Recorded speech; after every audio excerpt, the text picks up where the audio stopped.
Isang mapagpalang umaga po sa ating lahat. Welcome sa online morning devotion ng St. Paul United Methodist Church dito po sa Tondo. Tuwing umaga mula sa Lunes hanggang Sabado at meron na po kaming face-to-face prayer covenant tuwing Sabado at alas 6 ng umaga at doon po ginaganap sa ating conference room. Kaya po iniinanyahan namin kayong sumabay sa amin online o face-to-face. Sa umagang ito, samahan niyo akong talakayin mula sa aklat ni Philemon,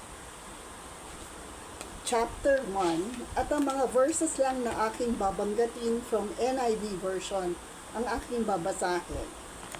Although ang tatalakayin is from 1 to 21, mag-umpisa tayo sa verse 6 in English and NIV version. I pray that your partnership with us in the faith may be effective in deepening your understanding of every good thing we share for the sake of Christ. 8. Therefore, although in Christ I could be bold and order you to do what you ought to do, 9. Yet I prefer to appeal to you on the basis of love. It is none other than Paul, and now also a prisoner of Jesus Christ. 10. That I appeal to you for my son Onesimus, who became my son while I was in chains. 11. Formerly he was useless to you, and now he has become useful both to you and to me. 12. I am sending him who is in my heart back to you. 14. But I did not want to do anything without your consent, so that any favor you do would not be forced, but would be voluntary. 17. So if you consider me as a partner, welcome him as you welcome me. 18. If he has done you any wrong or owes you anything, charge it to me. Verse 19. Charge it to me, Paul, who will pay it back. Pagpalain nawa tayo sa pagkabasa ng mga salita ni Pablo sa kanyang follower at kaibigan na si Philemon. Kung babasahin ho natin ang kabuuan ng Philemon, ito ang isa sa mga pinakamaikling sulat ni Pablo sa New Testament. Ngunit pinakamalalim at pinapatunay kung paano tayo maging isang tagapagsunod ni Kristo. In verse 6, sabi nga ni Pablo, I pray that your partnership with us in the faith ay nagsasabi sa atin na tayo ay hindi lang tagapagsunod, tagapag-alalay, o tagapag-lead, kundi isang partner. Equal ang status, regardless. Pagdating kay Kristo, pantay-pantay ho tayong nagsisilbi, pantay-pantay ho tayong lalapit sa Kanya. And then again in verse 8, sabi nga ni Pablo, may I appeal to you on the basis of love. Diba? Pareho tayong sumusunod kay Kristo at minamahal siya. At ngayon, nag-a-appeal ako, lumalapit ako sa iyo bilang isang kapatid at bilang isa namang ama. Tinuring kong anak na si Onesimus na minsan pa nakasama mo bilang isang slave, sabi nga ni Pablo, ngunit ngayon ay hindi na. No? Kung ano man ang nangyari sa inyong dalawa, sana hindi sa makalimutan, kung hindi ma-forgive mo na siya. At sabi nga in verse 14, hindi ko to pinipilit sa iyo, kundi everything is voluntary. And then in verse 17, sabi nga niya na if he has done anything wrong, charge it to me. Dito pinapakita ni Pablo ang tunay na pagsunod kay Kristo. This tells us of how to deepen our commitment to be a disciple of Christ. Bakit? Sapagkat dito sinasabi nga niya, hindi ka lang tagapagsunod, hindi ka lang tagapag-lead, isa kang partner, pantay-pantay ang status. Regardless kung ikaw ay mayaman o mahirap, regardless of ikaw ay Hindu o Gentil, pantay-pantay. Pangalawa, hindi ako namimilit. Out of love, I approached you, sabi nga ni Pablo, para pakinggan mo naman sana ako. At ganun din naman, di ba?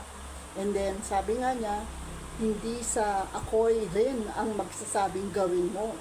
Sana ay voluntarily mong gawin para sa akin. Dito pinapakita ni Pablo, paano tayo maging isang follower ni Christ? Paano tayo magsilbi kay Kristo? Dito sinasabi rin niya na ano yung hinihingi ni Kristo sa ating buhay. Una, hinihingi ni Kristo maging partner ka at brother or fellow brother or sister sa fellowship in the kingdom of God. Walang status, walang hierarchy, wala. This week, tinalakay ni Pastor Noel ang kung sino ang nauuna at sino nahuhuli, hindi ba ko? No? At so, consider me as a partner and welcome him just as you welcome me. Sabi nga ni Kristo sa kanila, kailan ka namin, Lord, tinulungan? At ang sagot ni Kristo, nang nagpakain kayo ng mga nagugutom, nagpatira kayo ng mga taong walang matutuluyan, tumulong kayo sa mga taong nangangailangan, ay para na rin kayong nagpakain, tumulong, at kinupkop ako. At dito, pinapakita to ni Paul din ulit kay Philemon, na sa iyong pagtulong at pagtanggap kay Onesimus, ay para mo na rin akong pinatuloy at tinanggap. At ganun din, sabi nga niya, no? At gaya ng pinangako ko, hayaan mo na kung meron mang kasalanan si Onesimus sa'yo, hindi lang mo patawarin, kundi kung kailangan, ako na ako ng kasalanan iyon. At siyang maggagawa ng paraan para sa'yo. Paul believes that Philemon, as a follower, will do the right thing.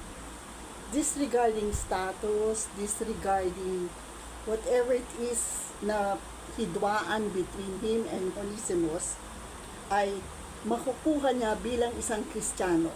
Lawakin ang kanyang puso at pag-iisip at tanggapin si Onesimus. Sa kabila the fact that si Philemon was a Roman noble and Onesimus was once his slave. Kaya lang tumakbo at ngayon bumabalik, no? Kaya nga, sabi nga ni Pablo, kung siya may ginawa sa'yo, patawarin mo, at pag pinatawad mo, para mo na rin akong pinatawad at tinulungan, di ba? And also, Paul was confident that Philemon would follow what has always been taught about us being Christian believers, and that is to accept a believer regardless of status, gender, diba? Sex, or whatever it is that divides you from that person. No? And to make what we call a Christian choice, something that is not forced but done out of love. And this is what makes it difficult minsan to listen to God's words. Parang sinasabi rin, ganito rin ang sinasabi ni Pablo kay Philemon, I know that it can be difficult, that you will have concerns tungkol sa request ko, but I also believe na ikaw ay naging isang tunay na follower ni Kristo at gagawin ang tama. At ganon din tayo. Hangad ni Kristo na anuman ang iniwan niya at naituro ng mga disciples sa iba, ang siya rin ating matututunan at gagawin. Gaya nga ng paalala ni Kristo, anuman ang ginawa mo sa aking sa iba na nagugutom at pinakain, pinatuloy kahit walang natutuluyan, kinukop sa kabila ng nangyari, ay para mo na rin akong tinulungan, pinakain, kinukop. God loves us and He wants us to love others too. Tayo manalangin. Nagpapasalamat kami, Panginoon, sa inyong paalala mula kay Pablo at lalo po kay Philemon. Naway itong paalalang to ay hindi lamang kay Philemon, kundi kami na sumusunod sa inyo, Panginoon, na ang aming pagtanggap sa iyo bilang our personal Savior is not just personal, but more also, Lord God, it is an opportunity to serve, an opportunity to share, an opportunity na ipakilala ka sa ibang tao through our acts and our words, Lord God. At higit sa lahat, Lord God, isang pagpapatunay na sa aming pagtulong sa iba, kayo ang natutulungan namin gaya ng pagtulong niyo sa amin. Tumanay, mahirap, or difficult, Lord God. Maraming salamat sa inyong patuloy na pagpalat gabay sa amin. Sa patuloy niyong pagpapaalala, Panginoon, ang tamang gawain at pagmamahal na minsan pa, hindi minsan natin nadi-deserve, ngunit inyong pinagkakaroon. Ito po ang aming dalangin sa pangalan ni Jesus.